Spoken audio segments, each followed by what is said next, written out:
Betrayal doesn't shout, it whispers, in unanswered texts, in forced kisses, in the slow, subtle retreat of a woman who once saw you as her future. If something feels off, it usually is. But the question isn't, is she cheating? The real question is, will you respond like a wounded boy or a grounded man? Lesson 1. Her presence disappears before her body does. You don't lose her when she leaves. You lose her the moment her laughter becomes polite. When her eyes stop locking with yours and start scanning the room like she's looking for an exit she can't admit she wants. She's still beside you, but it's not her anymore. It's her shell, her schedule, her social obligation, and you feel it. In the way conversations dry up, in the way her touch feels like obligation, not desire. It's like trying to warm your hands over a fire that's already gone out. The ashes are still there, but the heat is dead. You bring it up. You ask, gently, desperately, and she brushes it off. You're being dramatic. I just need space. Everything's fine. But Stoicism teaches us, don't cling to illusion. Observe reality. And reality whispers through behavior, not excuses. The truth. Most betrayal doesn't start with another man.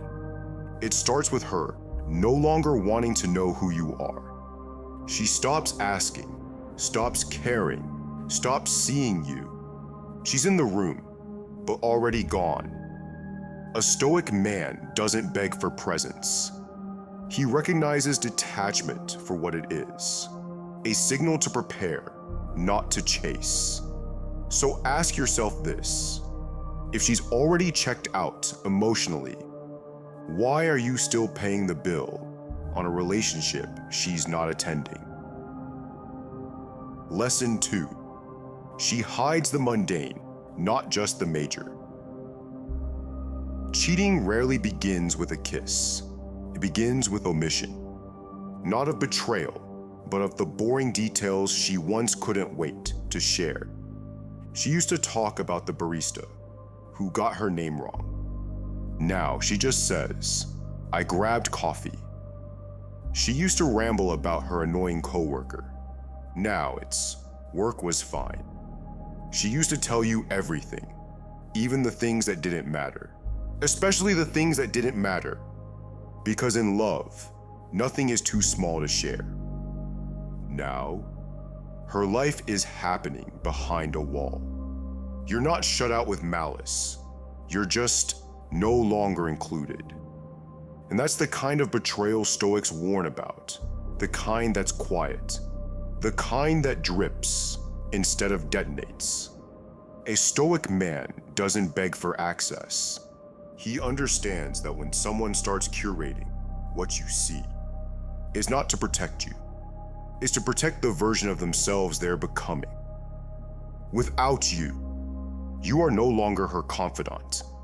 You've been quietly demoted to background noise. The mundane is where connection used to live, and now is where disconnection hides. And here's what cuts the deepest. You still ask how her day was, and she still answers. But something in her tone, in her timing, tells you she's not really talking to you anymore. She's talking past you. Like you're a stranger, she's still obligated to be polite to. That's not love. That's the beginning of emotional absence. And a Stoic man sees it for what it is, not an attack, but a departure. So ask yourself, is she growing apart from you? Or is she growing a life that no longer includes you? Either way, the Stoic path is the same. Observe, accept, detach with dignity. Lesson 3. The intimacy shifts or disappears. Love used to be natural. Now, even touching her feels awkward, forced, like trying to hold someone who's already slipping through your fingers. And sometimes, it's not just coldness, it's the opposite. Sudden, intense heat, new moves, new energy, a version of her you've never seen before. And you wonder, where did she learn that? Who is she thinking about when she's with me? Here's the Stoic truth. When a woman's intimacy changes dramatically, it's never random. It's a signal. One of two things is happening. She's disconnected, and you're now a stranger to her body. She's overcompensating, trying to bury guilt beneath performance. Both are betrayals, not because of what's happening between the sheets, but because the emotional current underneath has changed. Think of intimacy like a currency. When it's genuine, it flows both ways. It nourishes, strengthens, reaffirms. But when guilt enters the equation, the currency becomes counterfeit. You're handed closeness that looks real, but feels empty. You touch her, and it's like touching a ghost wearing her skin. And here's the brutal part. You might still be having sex, but you haven't made love in weeks, maybe months. A Stoic doesn't confuse the appearance of closeness with the presence of connection. He watches the energy. Because the body follows the heart, even when the mouth is full of excuses. So ask yourself, are you being held or are you being handled? There's a difference, and your soul already knows which one it is. Lesson 4. The fights start making no sense. One day, it's a dish in the sink. The next, it's the way you breathe. Suddenly, everything you do is wrong, and nothing you say lands right.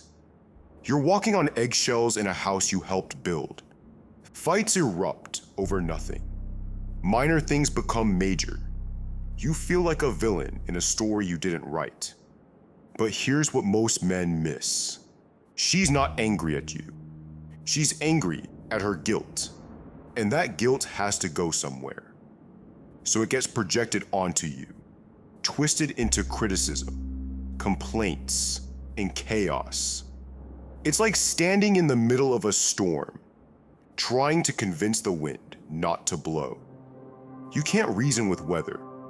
You shelter, you wait, or you walk away.